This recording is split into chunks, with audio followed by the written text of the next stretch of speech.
Il est actuellement professeur émérite à l'INSI. Il a occupé beaucoup de responsabilités, de hautes responsabilités, même gouvernementales.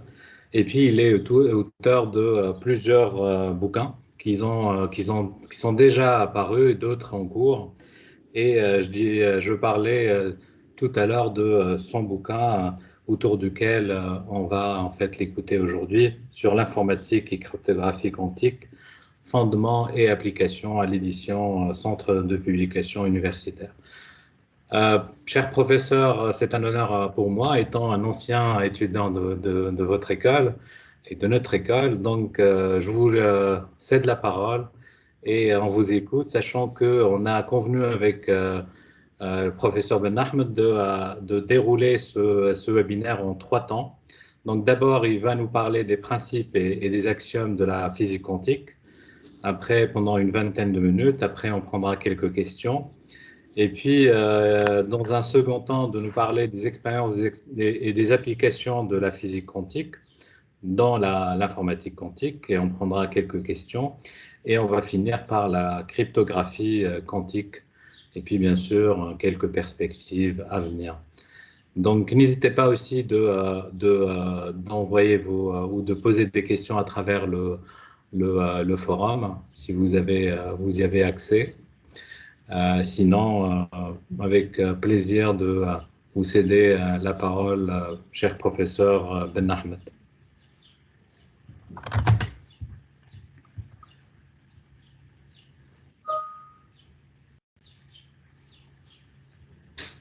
C'est Mohamed. Allô? Oui, allez-y, je Vous vous en m'entendez? prie. Oui, parfaitement. Ah, merci. Merci beaucoup, chers collègues, de cette courte présentation comme je la voulais. Donc, moi, je suis essentiellement un chercheur jusqu'au dernier souffle et c'est ça ma qualité principale. J'ai démarré mes recherches en 1963, donc j'espère que je fêterai les 60 années de recherche. Alors, le thème, bon, effectivement, a subi beaucoup de variations, de modifications, etc. Alors, si vous me permettez, je vais vous citer un de mes nombreux aphorismes par lequel je disais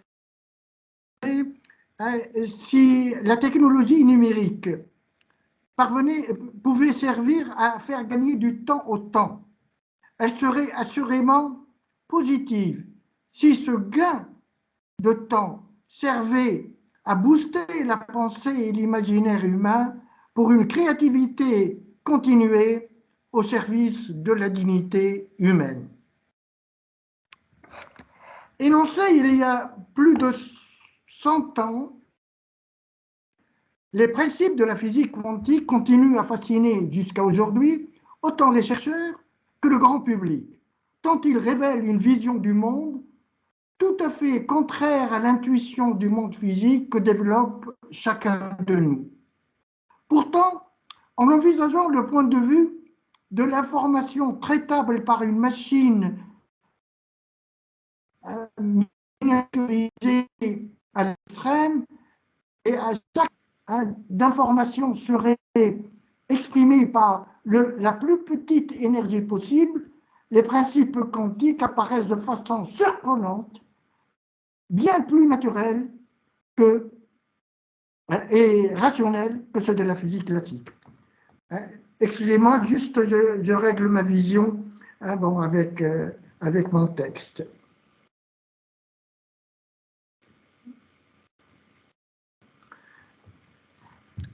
Alors, pourtant, en envisageant alors, la perspective ouverte de la manipulation d'objets quantiques individuels dans le domaine du traitement de l'information ont tout d'abord été entrevues par le célèbre physicien Richard Feynman, qui avait su en 1982 possible de contourner les difficultés rencontrées par la simulation classique des systèmes quantiques, serait basée sur les lois de la physique quantique. Cette idée d'ordinateur quantique était née quelques années plus tard, et formalisé de façon plus précise par David Deutsch. Alors, je vais commencer par un peu l'histoire, mais raccourcie, de cette science informatique, cette science quantique. Alors, si je regardais un peu la physique quantique entre théorie et application. Alors, je dirais que la physique quantique est l'application générale d'un ensemble de théories physiques nées au XXe siècle. La physique par rapport à ce qu'on appelle maintenant physique. L'ensemble de théories, principes physiques admis au XIXe siècle, ces dernières ayant échoué dans la description de l'infiniment petit, atomes et particules, et dans celle de certaines propriétés de rayonnement électromagnétique. À cet effet, en fait, à la fin du XIXe siècle, l'ordre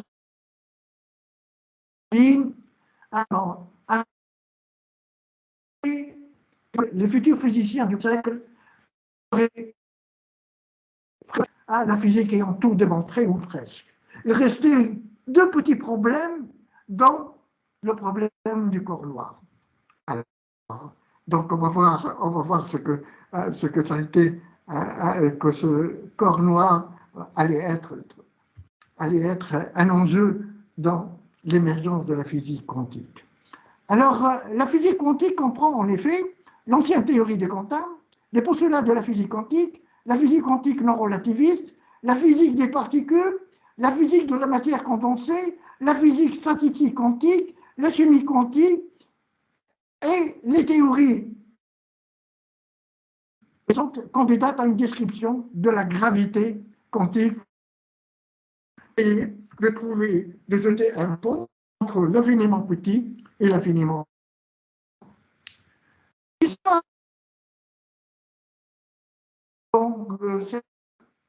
Quelques jours au début du XXe siècle, c'est-à-dire précisément le 14 décembre 1900, ce jour-là, le physicien allemand Max Planck présentait à l'Académie des sciences de Berlin un mémoire plein d'audace qui allait donner naissance à cette physique. Ce mémoire traitait d'un problème particulier, celui dit du corps noir. Depuis plusieurs années, les physiciens s'étaient intéressés de près au rayonnement émis par les corps qu'on échauffe, passant au rougeâtre, au rouge vif, au jaune, etc. Et les physiciens cherchaient à expliquer, au fur et à mesure que la température augmente de ce corps, comment les caractéristiques de ce rayonnement à partir de la matière avec laquelle il interagit. En particulier, il voulait rendre compte du spectre de rayonnement qu'il mesurait. Les calculs classiques ne donnaient le résultat conforme aux observations et faisaient apparaître un indésirable. Selon eux, le spectre de rayonnement émis par un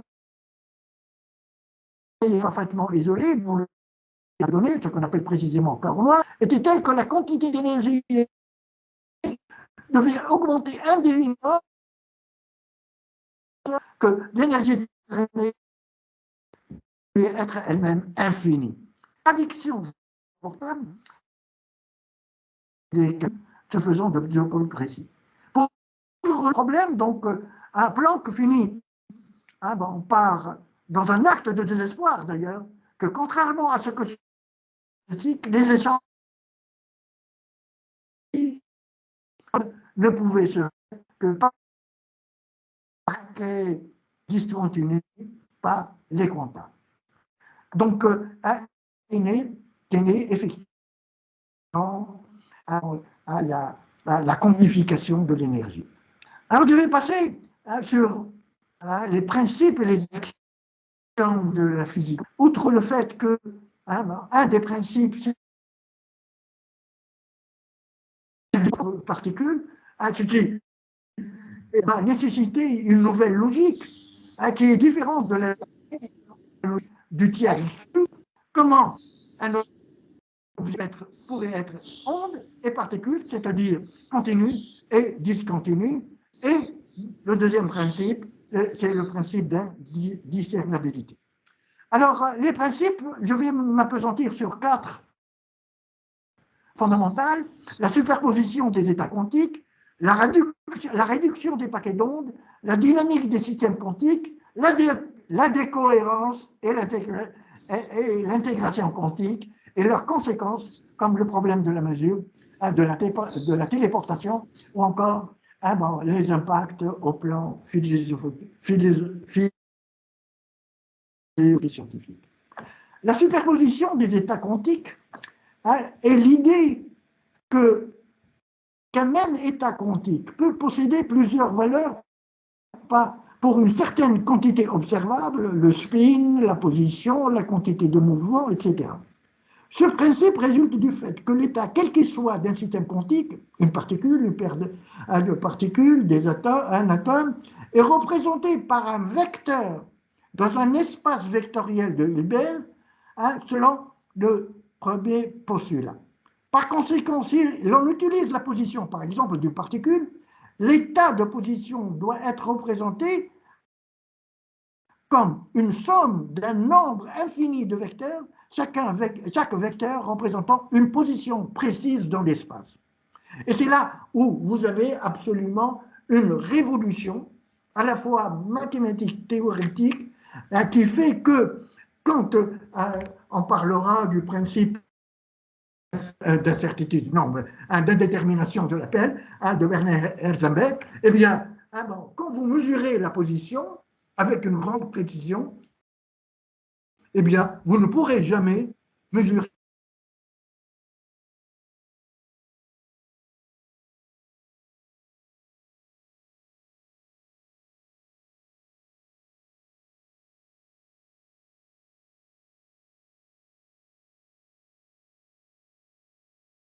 dans un type d'espace, l'espace de Hilbert, et nous sommes maintenant dans une diffusion des particules dans tout l'espace, c'est-à-dire une infinité de positions. Alors, ce principe d'un système quantique, je l'ai dit, linéaire est nommé état de superposition, car la particule peut être vue comme étant simultanée avec des probabilités diverses en l'état s'applique de la même façon à toutes les autres etc. Avec aucune aujourd'hui l'unanimité des physiciens, et le problème de la mesure continue jusqu'à aujourd'hui. C'est pourquoi la physique quantique connaît plusieurs interprétations, même si actuellement la plus grande est celle de l'interprétation de Niels Bohr et de Heisenberg, l'interprétation qui est dite de la ville de naissance de Niels Bohr. Alors, le problème de la mesure, justement, se pose en des termes suivants. On se trouve en présence de 2 principes d'évolution qui semblent contradictoires. Le premier, PRPO, est utilisé lorsqu'on effectue une mesure. La deuxième, ES, est valable en l'absence de mesure. C'est-à-dire que tant que l'objet visé, l'objet quantique visé, n'est pas observé, n'est pas mesuré par un système et un observateur, eh bien, il y a effectivement indétermination. Le chat de Schrödinger peut être vivant et mort en même temps. Dès que la mesure est faite au niveau macroscopique, donc le contexte, l'appareil de mesure, l'observateur observant l'objet, qui apporte selon certains sa conscience, fait qu'on obtient un résultat et ce résultat est considéré comme valable parce que d'autres observateurs finalement, vont trouver à peu près le même résultat dans la mesure. Alors, c'est quand même incroyable. Vous avez une interprétation d'Everett qui se base sur la conscience de l'humain, qui, elle, va faire passer de la probabilité un demi de mort ou de vie à une mesure, mesure presque unique par autre. Alors je passe très rapidement à la décohérence. Pourquoi alors les principes de la physique quantique s'appliquent a priori à tous les objets contenus dans l'univers, nous compris? Continuons-nous à percevoir classiquement l'essentiel du monde macroscopique? Alors, en particulier, pourquoi les superpositions quantiques ne sont-elles pas observables dans le monde macroscopique? Une esquisse de solution pour ce vieux problème appelé décohérence n'est apparue qu'assez tardivement. L'idée fondamentale est que les superpositions quantiques d'un système macroscopique disparaîtraient assez rapidement en raison du couplage inévitable entre le système quantique considéré et son environnement. Alors vous me dites, oui, qu'est-ce qui se passe? En fait, on va voir, et ça c'est l'un des résultats de Serge Haroche, j'en parlerai quelques instants après, qui a reçu le prix Nobel de physique en 2012, qui démontre que pour certaines combinaisons d'états quantiques, la décohérence n'est pas la même à tous les types d'objets quantiques, et le test qu'il a fait, qui a été confirmé largement, c'est que lorsque les objets ont un temps de décohérence assez conséquent pour pouvoir être mesurés, et cela ne peut se faire qu'en milieu fermé. Alors, je passe à l'intrication quantique. L'observation du monde quantique, le plus surprenant qu'Einstein s'était toute sa vie refusé d'admettre, concerne l'intrication. Certains l'appellent en français enchevêtrement, en anglais entanglement. L'intrication quantique est un phénomène observé en physique quantique dans lequel l'état quantique de deux objets doit être décrit globalement sans pouvoir séparer un objet de l'autre, bien qu'il puisse être spatialement séparé. Alors, ça c'est la révolution dans la révolution. Alors, qu'est-ce que nous avons appris depuis notre jeunesse, dans la science classique, qui est enseignée jusqu'à nos jours, malgré tout? Alors, que, tout d'abord, les effets d'un objet sur l'autre à travers la gravitation, eh bien, varient comme 1 sur R2, la distance entre ces objets. Et donc, plus les objets sont lointains, plus cet effet est faible. Alors, maintenant démontrer la non-localité, la non-séparabilité, est une prouesse formidable qui va nous apprendre que deux objets quantiques séparés par une longue distance, eh bien, vont être effectivement interconnectés, et l'influence de l'un sur l'autre est immédiate par une mesure. Alors, bien sûr, M. Einstein disait particulièrement au cours du congrès de Solvay de 1927, à une position de Niels Bohr, il a répété, mais Dieu ne joue pas au dé. C'est-à-dire qu'à partir du moment où je fais la mesure, eh bien, il y a donc un jeu de hasard, un jeu de trucs. Il a oublié de dire une chose, c'est que Dieu, s'il existe, ne joue pas au dé, mais c'est le Dieu d'Einstein. Alors, je montrerai tout à l'heure, dans la deuxième partie, les applications pratiques de, cette, de, cette, de ce principe, la télé, bon, avec la télé, l'intrication quantique avec la téléportation. Attention, la téléportation ne veut pas dire téléportation de corps, de matière, etc. Il s'agit de téléportation d'état quantique. Soyons clairs. Alors, je m'arrête là avant de passer. Je crois que j'ai dépassé le temps imparti, la demi-heure.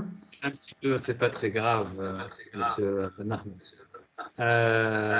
Merci pour cette introduction malgré les petites coupures. Si vous avez des questions, n'hésitez pas, c'est le moment de poser quelques questions. Sinon, moi, j'ai une question Oui, par rapport je à vous en cette prie.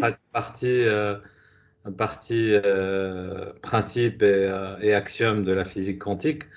Moi, j'ai envie de savoir, c'est-à-dire au final, le débat entre Einstein et Niels, c'est ça, sur le hasard fondamental. Au final, c'est-à-dire Einstein n'a pas raison par rapport à la phrase Dieu ne joue pas au thé. Bon, Bien. bon, continuez, Samahni. Oui, oui, non, non, c'était ça la question. C'est par Bon, rapport au fait que les recherches après 1927 et les recherches jusqu'à aujourd'hui démontrent que l'hasard fondamental existe désormais ou pas. bon, les critiques du groupe Einstein, bon, avec leur article EPR, Einstein, Podolsky, Rosen, bon, qui montre, qui essaye de démontrer que la théorie quantique est incomplète. Et c'est-à-dire que, et cette idée a été reprise longuement après par David Bohm, en indiquant que finalement, il y a des variables cachées, et donc, elles ne reflètent pas la réalité. Or, déjà, sur le problème de réel et de réalité, il y a bien deux trucs. Alors, j'ai mis dans le texte qui va évoluer vers un e-book intitulé, comment dirais-je, l'histoire revisitée de la physique quantique, de l'information quantique et et de la cryptographie quantique, en lisant le témoignage d'Aaron Fest, un grand physicien, qui est un ami d'Einstein et qui, au cours du congrès de Solvay de 1927, avait décrit les débats dans un texte absolument extraordinaire, révélant toutes les diatribes, les réponses, etc., des uns et des autres, particulièrement entre Niels Bohr et Albert Einstein, en disant, maintenant, je suis du côté de Niels Bohr et plus du côté d'Einstein. Alors, ça veut dire que ce congrès a été véritablement un point de bifurcation dans la pensée de plusieurs physiciens. Alors, le congrès de Solvay a été créé en 1911 par Solvay, un industriel qui a fait fortune, et avec cette fortune, il a depuis 2011 réuni chaque année les meilleurs physiciens du monde pour discuter des problèmes physiques et chimiques, d'ailleurs, parce que Solvay était chimiste. Alors, j'ai tenu à publier dans ce projet de livre tout le témoignage d'Aaron Fest qui malheureusement Aaron Fest est juif autrichien et donc il a commencé à subir déjà le nazisme à partir du début des années 30 et il a décidé à 50 ans de mettre fin à sa vie avec sa femme. C'est dramatique et ça c'est le drame de l'extrémisme. Autre question? Imed? Oui, Robert, Tu vas-y. m'entends? Non, c'était juste pour peut-être apporter une précision à la question que tu as posée après l'article PR. Apparemment, qu'il y a un article extraordinaire, et Niels Bohr avait essayé d'y répondre de façon maladroite.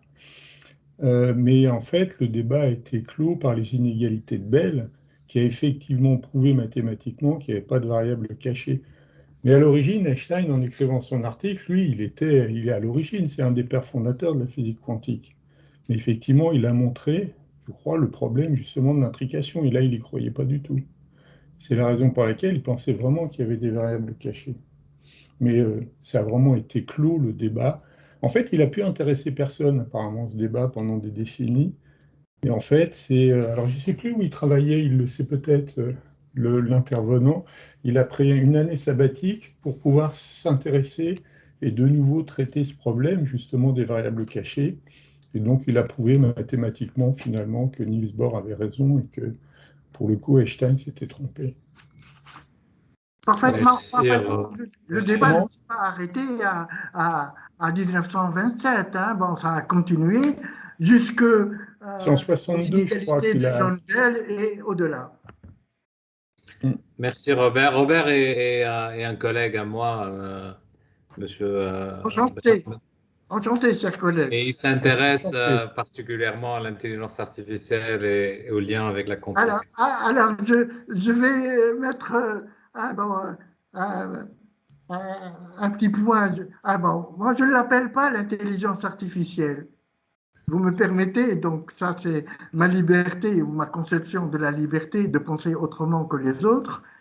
Bon, j'appelle cela intelligence entre guillemets machinale. Car tous les ordinateurs fonctionnent garbage in, garbage out. Donc c'est le programmeur qui a dans son logiciel intégré sa propre intelligence. Merci, ça nous fait une transition pour la deuxième partie. C'est Mohamed. Oui. Donc, que vous allez nous parler de l'expérience et application justement de la physique quantique et notamment de l'informatique quantique, parce que j'ai aussi, et certainement d'autres, on a beaucoup de questions. Alors, bon, je m'excuse d'avance. Bon, j'ai réservé à la cryptologie quantique la portion congrue. Pour la simple raison, parce que bon, pour un auditoire aussi varié que le nôtre aujourd'hui, bon, la nécessité bon, d'opérateurs, d'espace, de calcul tensoriel, etc., risque de passer. Mais bon, dans le document final, il y aura tous les détails. Alors, la partie 2, alors, l'historique des mystères, je l'ai intitulé Historique des mystères de la physique quantique. Alors, c'est essentiellement basé sur bon, ce mystère, sur le lien immatériel, l'intrication, qui semble lier deux particules, même distance de plusieurs kilomètres, et lorsque l'une est influencée, l'autre le sait immédiatement. Alors, si vous me permettez, bon, je ne vais pas, je comptais parler de l'expérience d'Aspect qui montre que, effectivement, bon, les inégalités de Bell sont bien vérifiées pour dire que la théorie est complète, mais je vais m'intéresser à des applications. Et la première des applications, c'est bon, par un collègue, Nicolas Judin, de l'Université de Genève, qui depuis plus de 20 ans, et je l'ai cité longuement dans plusieurs de mes livres où je parlais de la physique quantique, alors le travail, ce professeur a des expériences qui changent d'une fois à l'autre, mais toutes débouchent toujours sur le même résultat. Les prédictions de la physique quantique, une théorie élaborée au début du siècle passé, sont correctes. Cette affirmation est certainement une bonne nouvelle pour les physiciens, mais si les mesures comme celle du professeur Genevois sont fiables, ce que croit la grande majorité de la communauté scientifique, la froide logique voudrait qu'il y ait quelque chose qui cloche fondamental dans notre conception de la nature. Le phénomène qu'étudie encore Nicolas Gisin est donc l'intrication. Cette action est proprement quantique et régit l'infiniment petit. Elle est à la base de ce que les scientifiques appellent désormais la téléportation quantique. L'intrication désigne un lien invisible qui peut unir deux particules ou plus, et il se crée lorsque les particules sont mélangées ou complètement produites par le même processus et peut se conserver même si elles se séparent à grande distance. Alors, dans les années 60, bon, alors je ne parlerai pas de John Bell, etc. Alors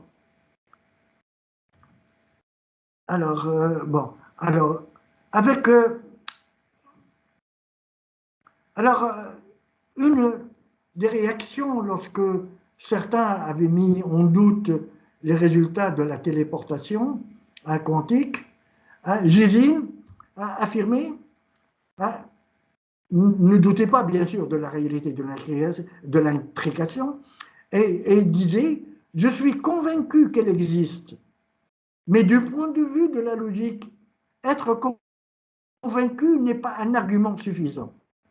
Il est donc nécessaire de concevoir une expérience qui mette définitivement fin au doute. Elle n'existe pas encore, mais elle verra certainement le jour de mon vivant. Alors, si l'on admet que l'intrication existe bel et bien, laquelle de des hypothèses de Bell est défaillante? Le libre arbitre ne me paraît pas pouvoir être remis en cause, note Gisin. Dans le cas contraire, il faudrait admettre que tous les choix des gens sont prédéterminés et que l'univers serait déterministe. Ce n'est clairement pas mon avis. Un avis qui implique du coup que c'est la vitesse de la lumière qui n'est plus une limite universelle, c'est la grande thèse d'Einstein. En fait, ce n'est pas exactement cela, précise le professeur. L'intrication montre plutôt qu'il existe une réalité dite non locale. Un même événement peut se dérouler en deux endroits différents. Cela ne pose pas forcément un problème pour la vitesse de la lumière, puisque la physique quantique stipule que cet événement non local est parfaitement indéterminé tant qu'on ne l'a pas mesuré. Le résultat, cela a été vérifié maintes fois de cette mesure, est d'ailleurs totalement aléatoire. Il faut juste admettre que deux particules intriquées partagent le même hasard. Imaginez que deux joueurs soient intrigués et jouent à pile ou à face, chacun dans son coin. Individuellement, ils obtiendraient tous les deux des tirages totalement aléatoires. Mais si l'on compare par la suite les deux listes de résultats, on remarquera qu'elles sont identiques pour un grand nombre, bien sûr. Alors, le professeur Genevois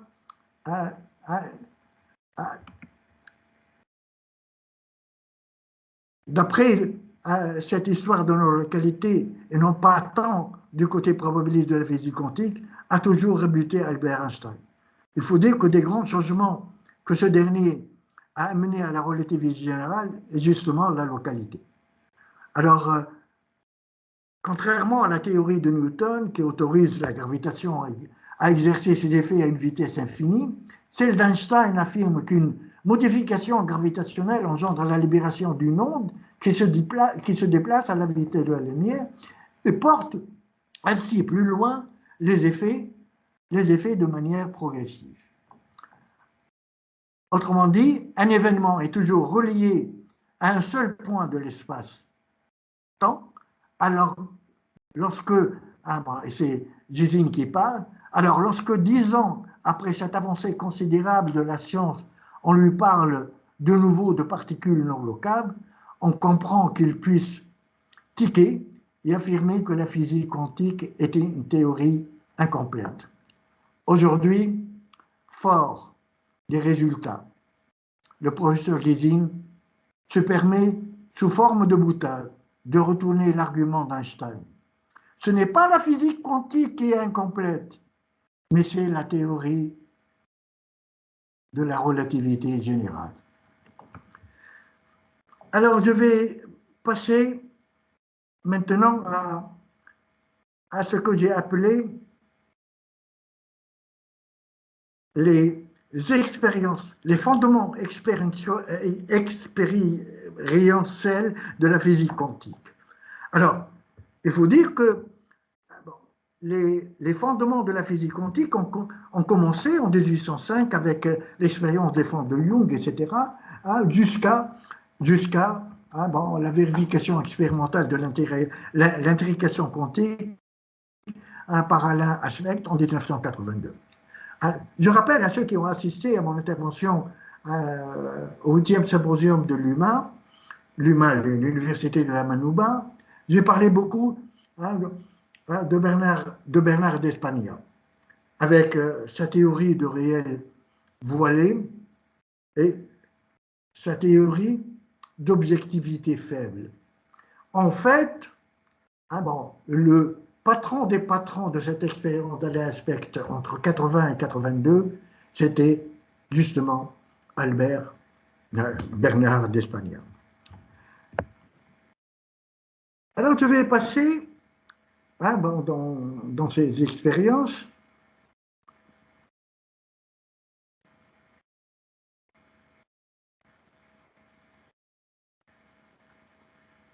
alors, bon. Je ne retrouve pas ma partie.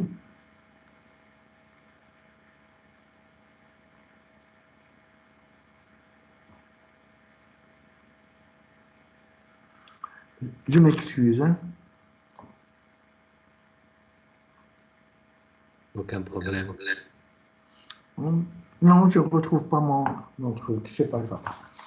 Alors, je vais prendre mon texte.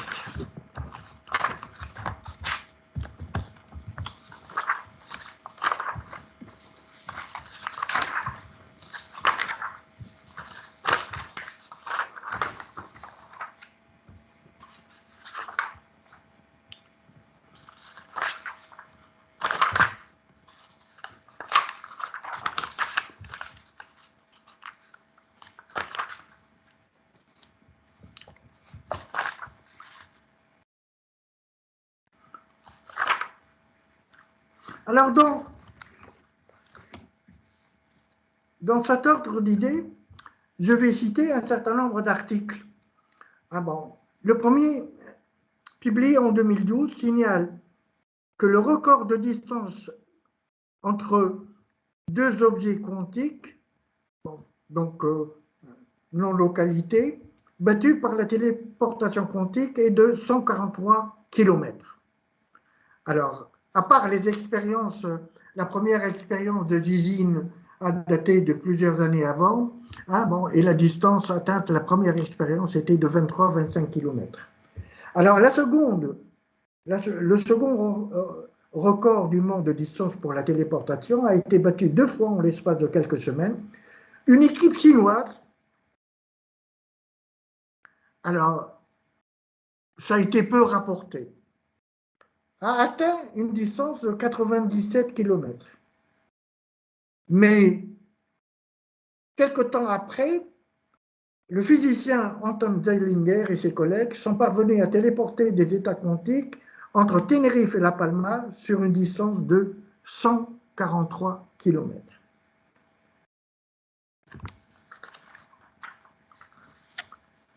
Alors, j'ai essayé de passer en revue plusieurs records. L'une des applications qui m'a semblé extraordinaire de la téléportation, de la non-localité, de la non-séparabilité, l'Internet du futur sera quantique et spatial. Si l'intrication quantique est a priori un bon moyen pour faire de la cryptographie quantique ou de la téléportation d'informations avec des photons, il faut s'assurer qu'en pratique, elle peut servir à établir une sorte d'Internet quantique. Alors, avant de révéler les choses, ce sont les Chinois, vous allez me dire encore une fois, mais qui ont été dénigrés et continuent d'être dénigrés à l'infini, que l'exploit qui a été réalisé en 2017 par les Chinois en portant la distance, un nouveau record de distance, c'est de 1400 km.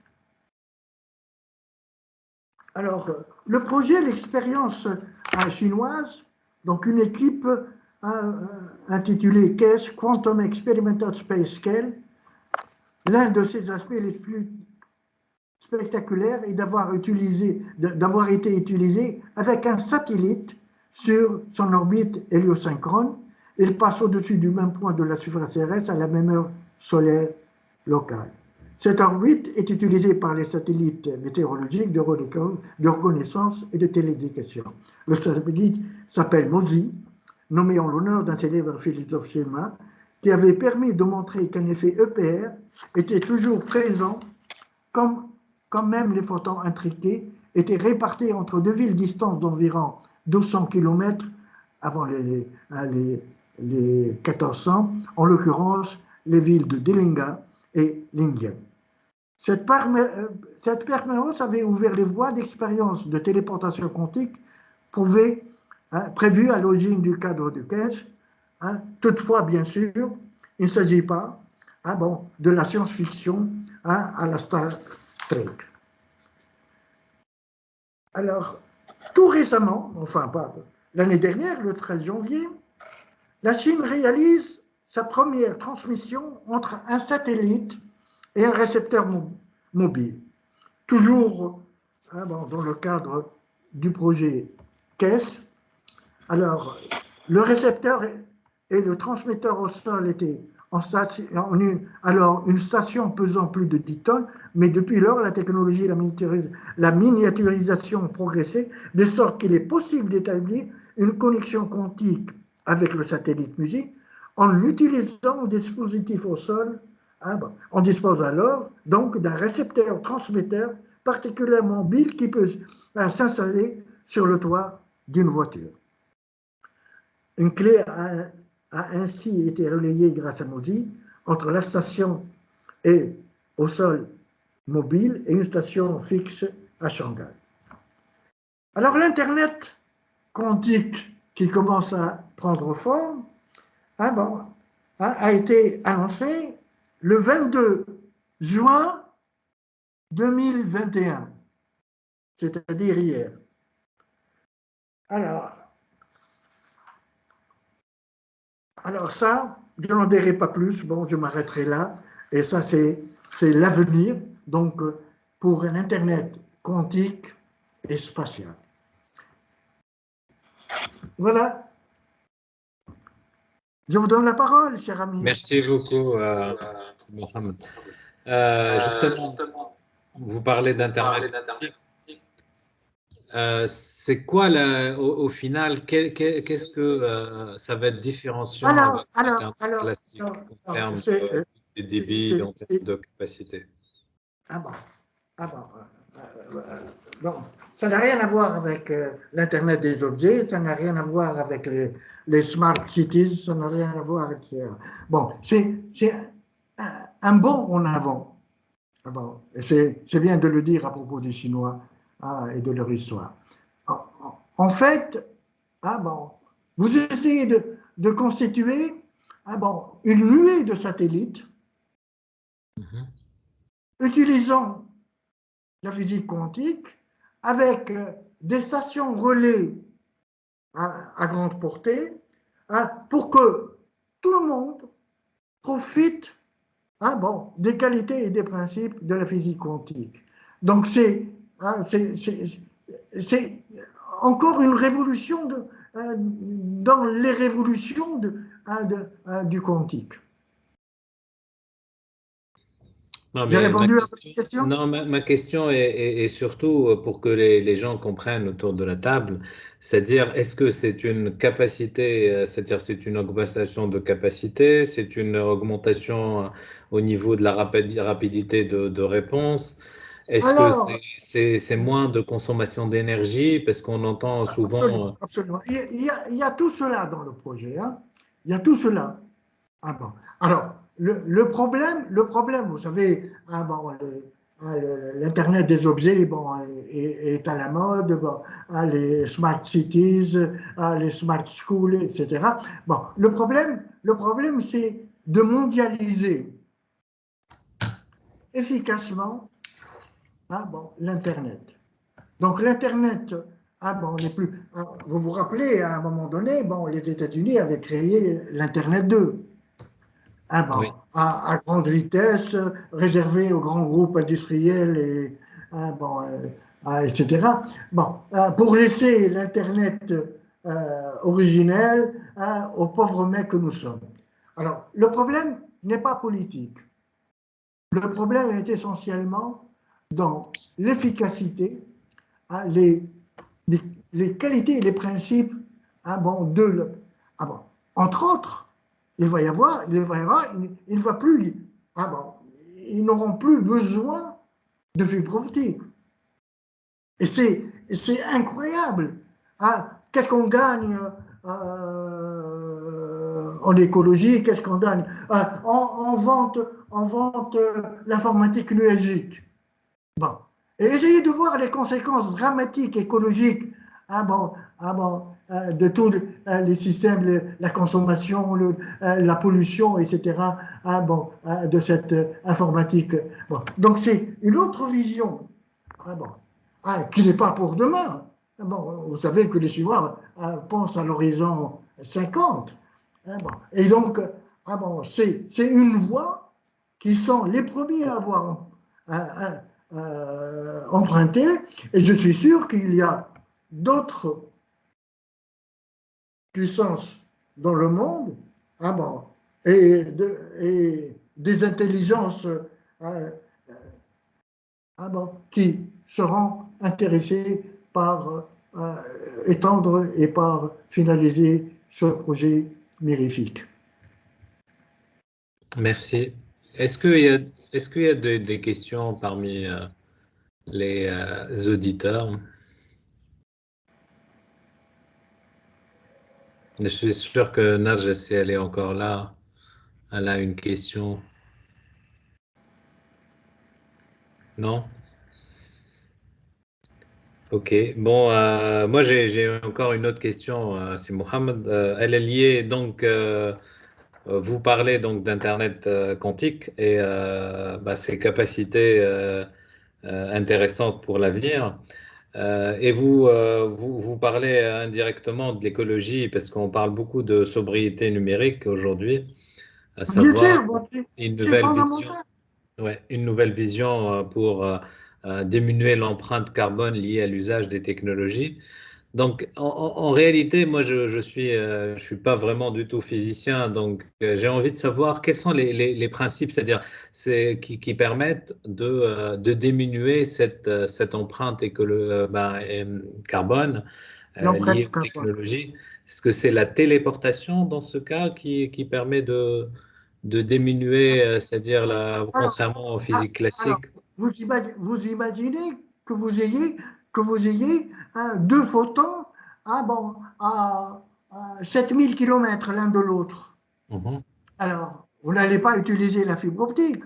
Vous allez utiliser bon, une relation courte avec le support mobile terrestre et puis par la suite, bon, les satellites bon, vont créer par réseau bon, un chemin direct entre les deux. Et donc, par exemple, pour la cryptologie quantique, ben, c'est extraordinaire de tester cela et de l'utiliser à bon escient. Donc, vous imaginez pour obtenir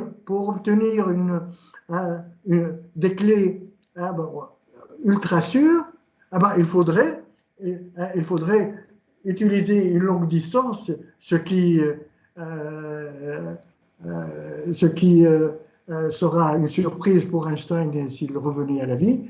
Ah bon, mais c'est extraordinaire. Plus beaucoup d'autres. Donc, bon, c'est un tout, la physique quantique. Ah, ouais, je citais tout à l'heure, ah bon, la chimie quantique, j'ai cité, etc. Bon, donc, alors, bon, la physique quantique a permis ah bon, à Lincoln d'inventer l'algèbre, comment dirais-je, l'algèbre, non, oh, j'ai oublié, ah bon, c'est une algèbre qui gère la main droite et la main gauche, le bracket, ah bon, bon, voilà. Et ça, c'est extraordinaire. C'est extraordinaire. Donc, vous avez maintenant à la fois bon, des aspects théoriques nouveaux et à la fois des applications nouvelles. Bon, et toujours bon, on avance sur l'état de l'art. Merci. Pardon, l'algèbre non commutative. Ah, non commutative. Vous voyez comment, à partir du moment où vous êtes, bon, c'est-à-dire que notre vision de la réalité est complètement chamboulée, complètement, totalement et définitivement chamboulée. Alors, donc, vous ne pouvez pas vous contenter des outils théoriques dont nous disposons, bon, jusque après, juste la fin du Xe siècle avec l'arrivée de l'infini et de l'infini des infinis, etc. Bon, la crise des fondements des mathématiques donc a généré un ensemble de théories formidables qui à la fois bouleversent notre et bouleversent encore et encore. Donc les lignéaments de cette science nouvelle est encore, moi je l'appelle une science en devenir. Donc ce que nous savons aujourd'hui est infiniment petit par rapport à ce qu'il est possible de savoir avant d'atteindre le mur de l'indétermination.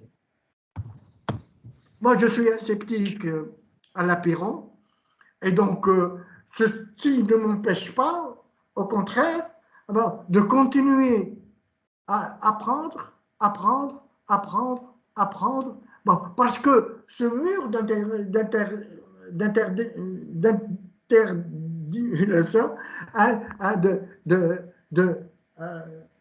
de prédictabilité, bon, est encore infiniment loin de nous. Alors on pense, comme certains, que la fin du monde c'est demain. Non. Bon, les meilleures hypothèses sur la fin du monde, et on ne sait pas d'ailleurs si c'est un big crunch ou un big bang, bon, comme le pensent Carlo Rovelli et Lee Smolin, qui ont inventé une gravité quantique, c'est-à-dire qui réconcilie le monde infiniment petit et le monde infiniment grand. Vous imaginez, c'est-à-dire qu'en cas de Big Crunch, avant d'arriver au point ultime, il y a un Big Bang qui relance l'univers ou les multivers. Plus vous avancez, plus votre logique et votre compréhension du monde est complètement biaisée. Merci, c'est Mohamed. Ça me rappelle la phrase que vous avez citée de Popper, la science est une quête inachevée. Et c'est plus que ça. Donc, ça nous fait passer à la troisième partie de ce webinaire. Donc, pour nous parler de la cryptographie quantique. Exactement. Alors, la cryptographie quantique est basée sur le codage d'informations, lui-même basé sur des propriétés physiques quantiques, de faisceaux lumineux, par exemple, sur la phase ou la polarisation des photons individuels, ou sur les corrélations quantiques entre des paires de photons. Alors, vous voyez l'usage de l'Internet de ces propriétés. La cryptographie quantique est une invention récente, fondée sur l'incompatibilité des mesures dans deux bases maximalement conjuguées d'un espace d'état quantique de dimension m supérieure à 2 ou égale à 2. Il utilise généralement des photons, dont les états quantiques sont des états de polarisation linéaire. L'appellation cryptographie quantique est une expression médiatique qui est quelque peu trompeuse. En effet, il ne s'agit pas de chiffrer un message à l'aide des principes de la physique quantique, mais d'utiliser celle-ci pour assurer un échange de clés inconditionnellement sûr. C'est en 1992 que Charles Bennett, d'IBM à Yorktown, et Gilles Brassard à l'Université de Montréal reprirent les travaux de Wissner pour proposer un article commun dans lequel ils définissent les fondements théoriques de la cryptographie quantique. En 1984, le premier protocole de cryptographie quantique consistait en un système de distribution de clés secrètes reposant sur la physique, connu depuis sur l'acronyme BBS4. Ce n'est cependant qu'en 90 que la cryptographie ne fut plus considérée comme la science-fiction, et notamment grâce au succès du premier protocole expérimental de distribution de clés quantiques réalisé en 1989 et publié en 1992. Depuis que son principe a été décrit entre 1989 et 1992, le développement de la cryptographie quantique a été spectaculaire, autant dans les centres de recherche académiques que dans la plupart des magazines de vulgarisation comme Scientific American, The Economist, New Scientist, Science News ou pour la science. Éléments et principes.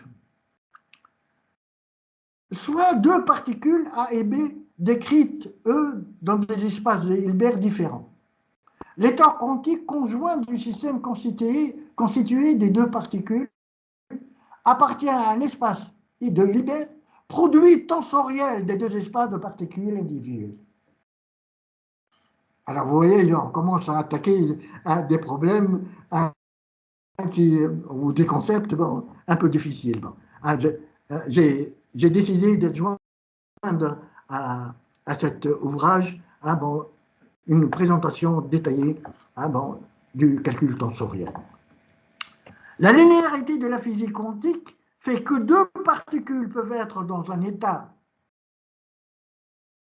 Qu'est-ce que j'ai un problème de. J'ai un problème de vision et mon texte est bloqué. Oh là là. Désolé encore, mes chers collègues. Pas de souci, prenez votre temps, on vous écoute. On était dans le temps pour les deux parties, hein? Oui, parfaitement. Donc, et on est encore dans les temps, là. Vous avez jusqu'à 30, encore 20 minutes. Bon, je vais télécharger mon texte. Non, c'est mon ordinateur qui est bloqué, je ne sais pas. Aujourd'hui, j'ai tous les problèmes de ma vie en même temps. Non, le prenez pas comme ça. C'est parce que vous évoquez la quantique et donc ça met fin à l'informatique conventionnelle. Ça vous manque les limites. Ça confirme votre message en réalité. Elle se venge, elle se venge, elle se venge. Exactement.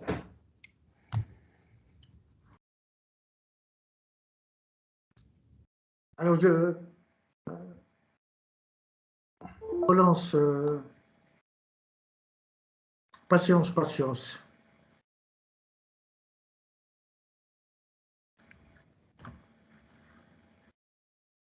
Je reboot. Je pourrais peut-être vous poser une question entre-temps?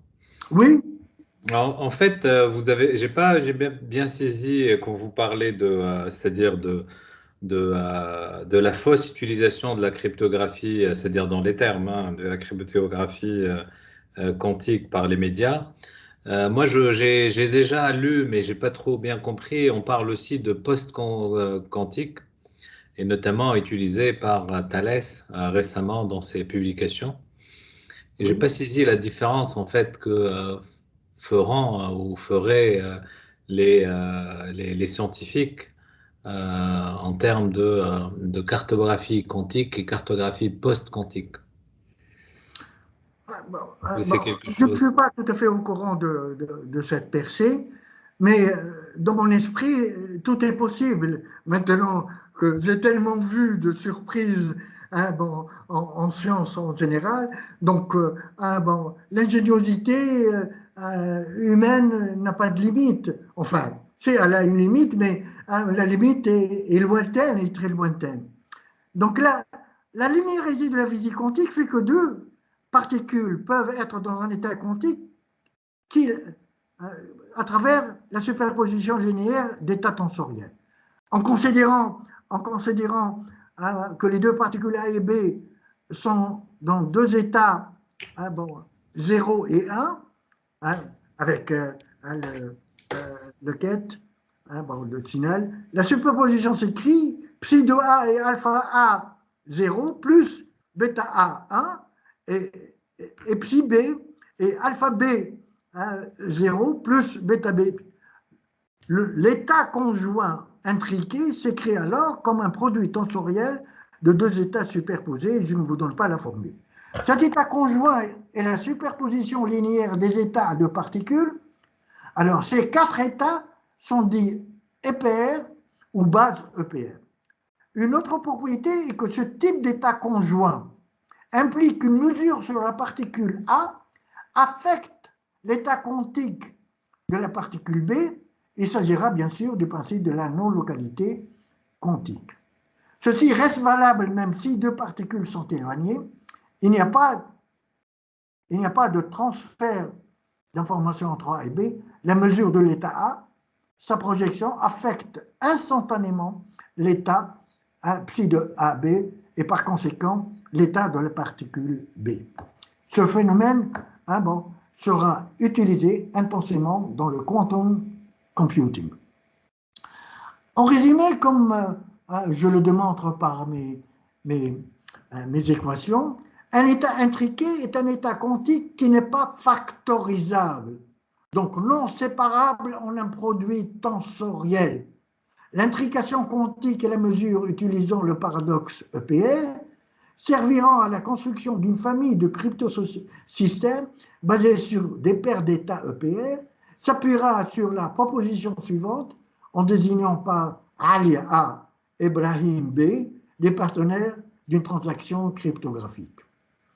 Proposition, si n paires d'états intriqués sont partagés par Ali et Ibrahim, par exemple Ali a le premier qubit de la paire, Ibrahim le second de la paire, alors la mesure complète de chaque photon dans une même base donnera la même chaîne de bits. Alors je vais vous montrer, j'espère que je vais le trouver, bon, un tableau qui va vous montrer un peu ce que ça donne. Alors, bon. Alors, la table de vérité est le principe du protocole cryptographique BBS4 dont j'ai parlé de Charles Bennett et son collègue. Alors, vous avez j'agrandis, j'ai des problèmes de vue. Alors, la polarité bon, Gaussian. 0, 0, 1, 1, moins 45 degrés, moins 45 degrés, plus 45 degrés, plus 45 degrés. Alors, bits correspondants 0, 0, 1, 1, 0, 0, 1, 1. Analyse de Brahim. Horizontale, diagonale, horizontale, diagonale, horizontale, diagonale, horizontale, diagonale. 0, 2 points d'interrogation. 1, 2 points d'interrogation. 2 points d'interrogation. 0, 2 points d'interrogation. 1. Alors, vous voyez que sur ces 8 états, vous avez 4 qui sont identiques et 4 qui sont contraires. Ça veut dire que les clés ne sont pas sûres. Merci de votre attention. Merci, c'est Mohamed. Je pense que vous avez fini. Et là, c'est le temps de vous poser quelques questions avant de clore ce webinaire. Est-ce qu'il y a des questions parmi chers auditeurs?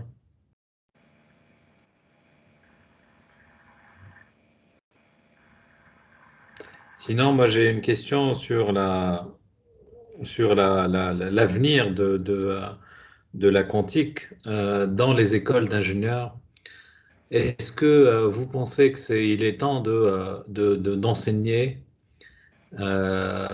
c'est-à-dire Alors, cette- alors, cette- alors, ouais.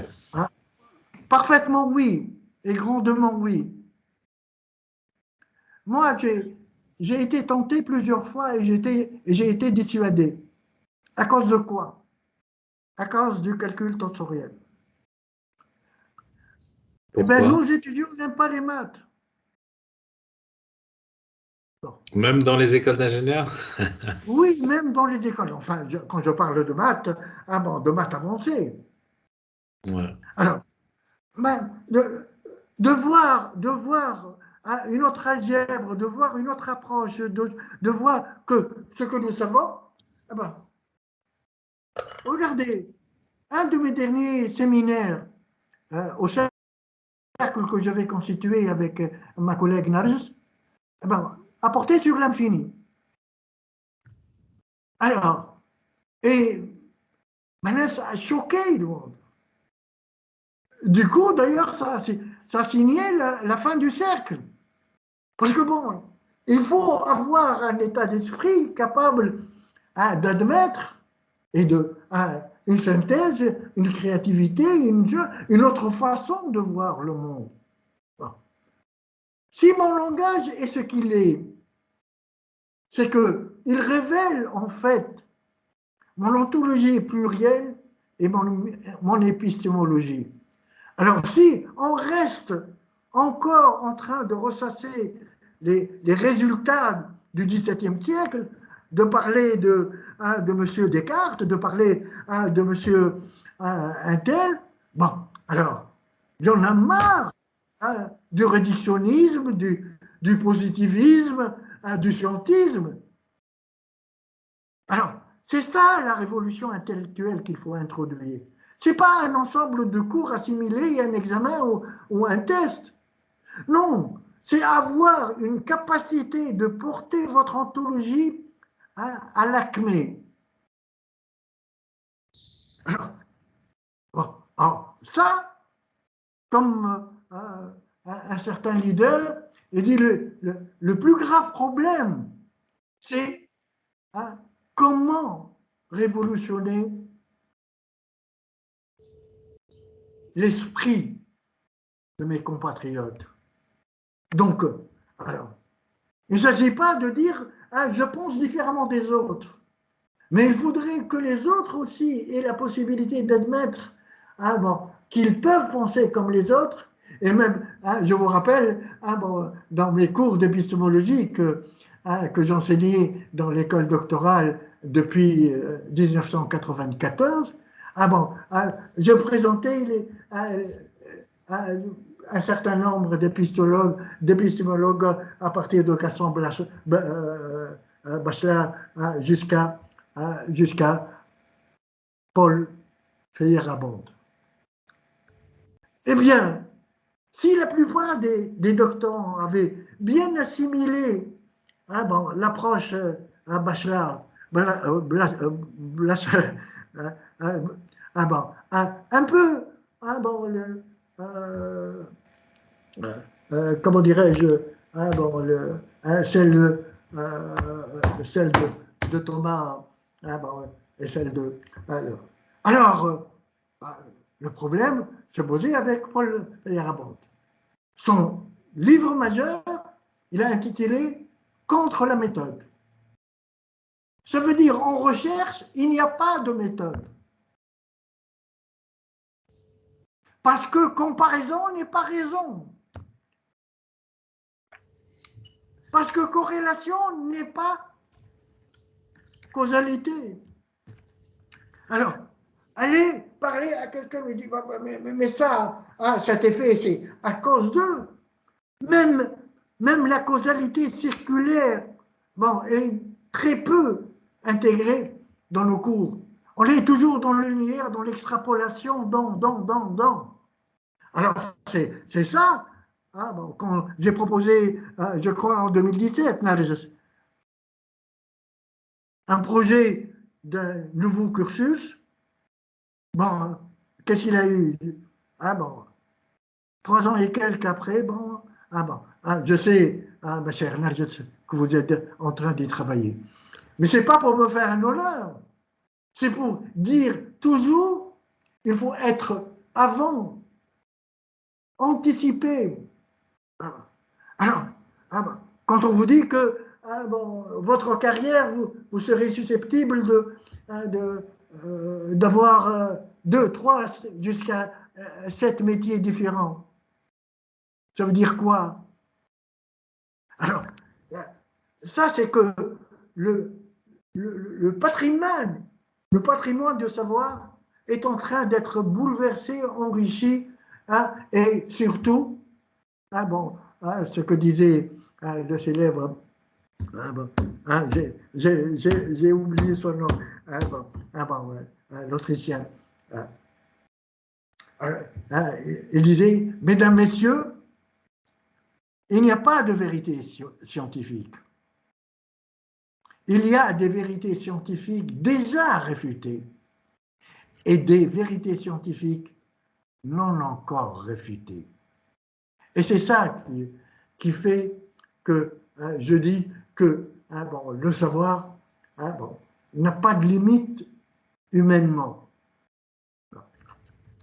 Mais théoriquement, comme disait Aristote, l'infini n'existe pas en acte, il pourrait peut-être exister en puissance. Non, il n'y a pas de puissance, parce que le fini ne peut pas concevoir l'infini. Merci. Merci, c'est Mohamed. C'était vraiment très passionnant. On a beaucoup appris aujourd'hui à travers ce webinaire. Donc, si je comprends bien, vous êtes pour, c'est-à-dire aller dans cette aventure de la quantique pour une école comme Bien sûr, bien sûr. Tout ce qui semble anormal ou contre-intuitif, il faut l'enseigner. Je ne vais pas vous dire enseigner la physique quantique et la spiritualité. Même si il peut y avoir des liens. J'ai des pages. J'ai écrit des pages et des pages. Non, mais je disais... J'ai écrit tout un chapitre d'un livre qui ne verra jamais le jour. Alors, il peut y avoir des liens puisqu'on parle de spiritualité avec religion. Vous savez qu'il y a un athéisme qui se qualifie de spirituel. Lisez André Comte-Sponville. C'est un de mes livres de chevet depuis 10 ans. Donc, on est dans un espace intriqué de pensée.